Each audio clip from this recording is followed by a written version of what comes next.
From Illinois Public Media News, this is 217 Today. I'm Steve Mork. It's Wednesday, February 18th. Coming up, Illinois residents soon have a big choice to make. Who should represent them in the U.S. Senate for the next 6 years? That story in just a few minutes, but first, these headlines. The death of Reverend Jesse Jackson on Tuesday brings new attention to his presence across downstate Illinois. Jackson family says he died at his home in Chicago earlier on Tuesday at the age of 84. IPM's Andrew Tucker has more. In 2017, during the 2 years Illinois did not have a budget, Jackson called for state officials to come to an agreement. He led a crowd in chants, urging them to come together for progressive causes. We want to stop mass deportation. We must stand together, fight together, red and yellow, brown, black, and white. We're all precious in God's sight. In 1999, the Decatur School Board expelled 6 black students after they got into a fight. Reverend Jackson came to the city to protest their expulsion. And years earlier, in 1959, Jackson attended the University of Illinois Urbana-Champaign on a football scholarship, but later transferred out of the school after facing racial discrimination there. I'm Arjun Tucker, IPM News. The Fighting Illini women's basketball team got back on track after beating Rutgers 76-56 last night. IPM's Jonathan Matthew has more. Illinois had a slow start, but in the second quarter, they picked up their defense and went on a 10-point run to earn a double-digit lead. In the second half, freshman forward Sierra Parchment gave Illinois a 32-point lead in the fourth quarter. Parchment ended her night with 20 points, 10 rebounds, and 4 steals as she continues to rise in the program's freshman record books. Head coach Shauna Green says the key in these upcoming games is going to be defense. This time of the year, you have to have defense. I think our last 2 games, we have just been elite defensively. And if we want to make a run and a push, in this next month, we're going to have to defend at a high level consistently. Illinois' record improves to 18-8 overall and 8-7 in conference play.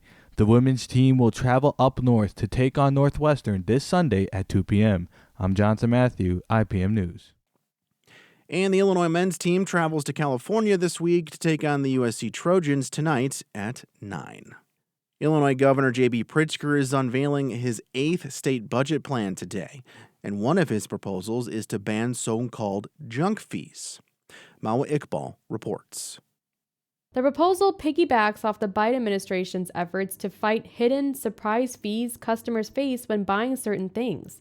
Pritzker is now calling on businesses, from ticket vendors and restaurants, to display the total price of a service or product up front before a transaction is made. Companies would also be banned from concealing mandatory fees in advertisements.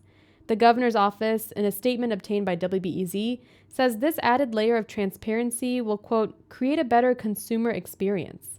It's an effort that has stalled in Springfield 2 years in a row. The measure is being pushed by the advocacy group Economic Security Illinois.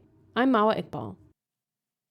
The NAACP Illinois chapter hosted a forum on Sunday in Champaign for the 3 Illinois Democrats running for U.S. Senate.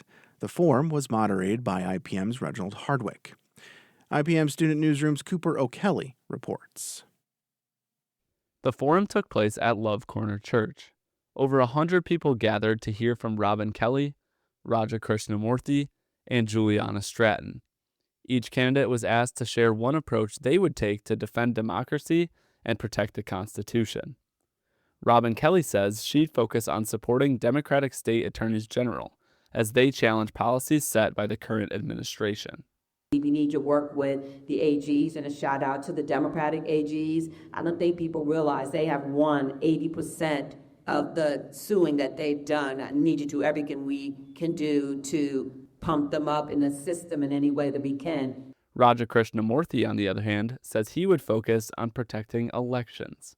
At the state level or the federal level, we have to seriously consider criminalizing the intimidation of election workers. He says he'd also expand congressional oversight on elections and prevent ICE agents from going anywhere near polling stations. Similarly, Juliana Stratton took the opportunity to share what she's done to protect voting rights as Lieutenant Governor of Illinois. Well, we made sure that Election Day is a state holiday, the general election day. We made vote by mail permanent in Illinois. We extended voting hours. Early voting is underway in Illinois. The primary election is on March 17th. I'm Cooper O'Kelly, IPM News. Still to come, Illinois residents soon have a big choice to make: who should represent them in the U.S. Senate for the next 6 years. That story coming up next on 217 Today, but first, meteorologist Andrew Pritchard with your forecast. I'm meteorologist Andrew Pritchard with your IPM News forecast for Champaign-Urbana.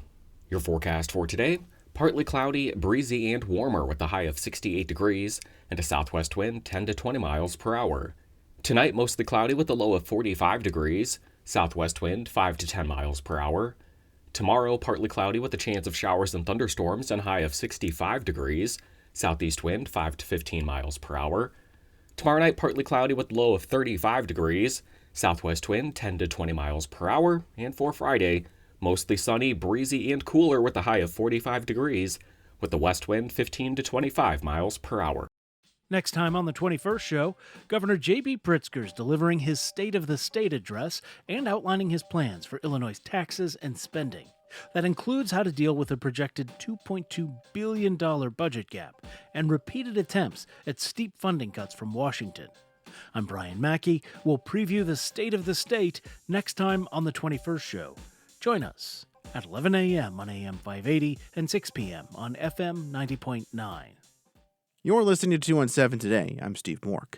Illinois residents soon have a choice to make: who should represent them in the U.S. Senate for the next 6 years.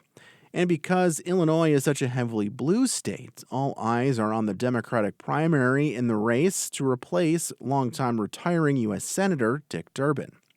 The three leading candidates, two congresspeople and the state's lieutenant governor, have each spent years in elected office themselves.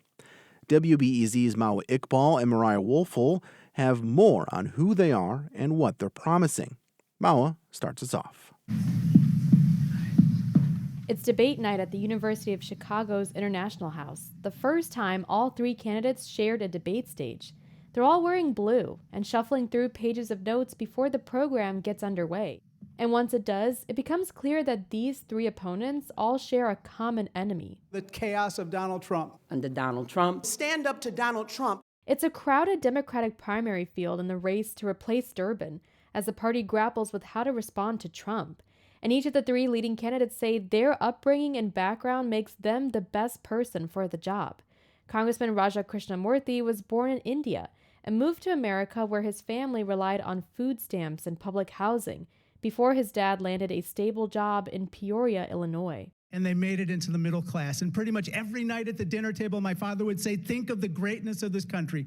Think of the greatness of this country, and whatever the two of you do, my brother and me, make sure it's there for the next families who need it. Lieutenant Governor Juliana Stratton ran for a seat in the Illinois State House after caring for her mother, Velma, who was diagnosed with Alzheimer's. At that time, I was watching the news and I saw that my state representative was working to strip away health care from seniors like my mother.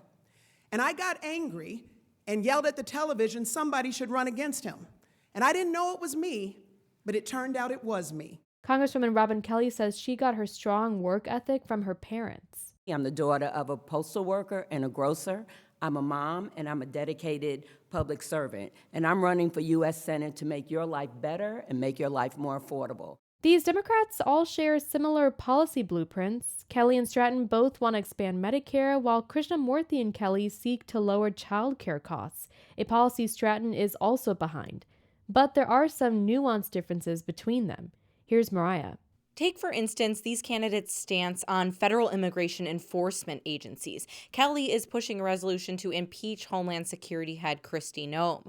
The Congresswoman and Krishnamurthy both want to dismantle and reform federal immigration and customs enforcement, or ICE, but think it's unrealistic to call for total abolition. Here they are in interviews with WBEZ. Nice, catchy slogans are one thing, but we still need some type of enforcement. ICE does perform certain enforcement mechanisms with regard to combating child and human sex trafficking, combating fentanyl smuggling. But on the other hand, we need to completely revamp the way that it's run. Stratton is trying to push it one step further. I don't see any way that we can reform this agency retrain people to be better than what we're seeing. Stratton has portrayed herself as the progressive outsider alternative to her two counterparts, who have each spent at least a decade in Congress. I'm distinguishing myself as the new guard versus the old guard. But Stratton herself is a Democratic Party stalwart, having served in the state legislature and then 2 terms with Governor J.B. Pritzker. And Pritzker has a lot riding on this race. He funneled $5 million into a super PAC supporting Stratton's campaign. Juliana has the compassion and passion to fight for the working families of Illinois. Krishnamurthy, meanwhile, has way outraised his opponents. He pointed to his private sector business background and says he defies labels, except for this one. I call myself a radical common sense prosperity Democrat.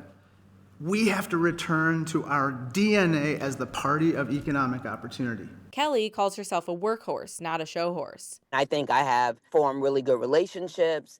I work well on both sides of the aisle. On the campaign trail, Kelly has emphasized her support for a progressive-led effort to block weapons sales to Israel amid the war in Gaza, a measure Krishnamurthy has not signed on to.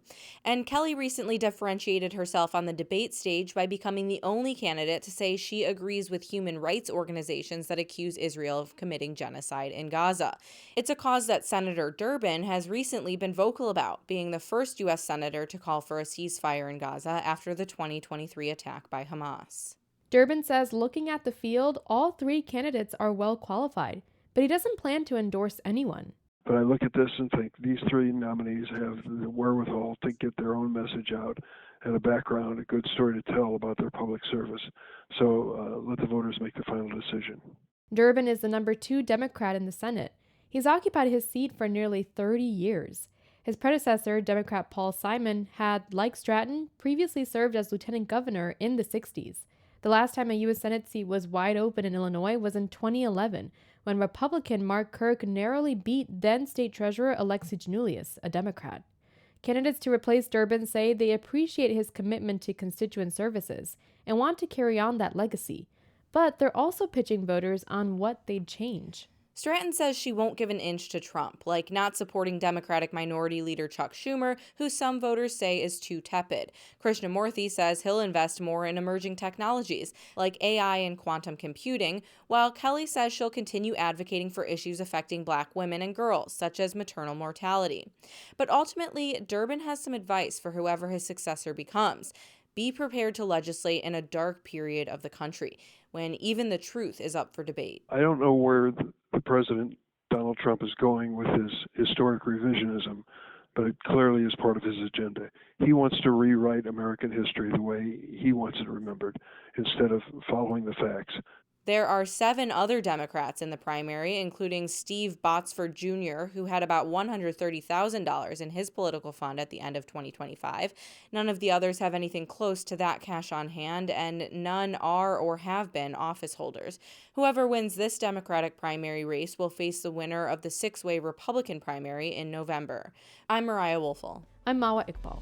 That's it for today. 217 Today is produced by Juliana Means, reporting contributed by Cooper O'Kelly, Emily Hayes, Arjun Tucker, Jonathan Matthew, and Mawa Iqbal.